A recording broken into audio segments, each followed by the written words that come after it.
Hello kids, എൻ്റെ പേര് ചിന്നമ്മ. എൻ്റെ വീട് നിലമ്പൂരിലാണ്. ഞാനൊരു വീട്ടമ്മയാണ്. ഞാനൊരു സാമ്പാർ ഉണ്ടാക്കാൻ പോകുന്നു.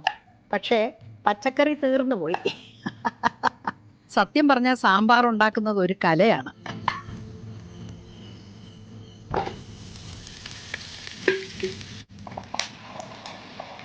മലയാളികൾക്ക് ഉച്ചയൂണിന് പപ്പടം നിർബന്ധമാണ്.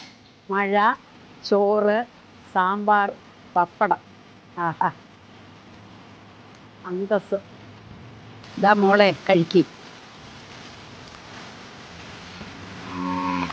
അയ്യോ, ഇതെല്ലാം നനഞ്ഞിരിക്കുന്നു. ഇത് കത്തിക്കാൻ പറ്റുമെന്ന് തോന്നുന്നില്ല. നിങ്ങളുടെ പഴയ കുസൃതിയൊന്നും പോയിട്ടില്ല.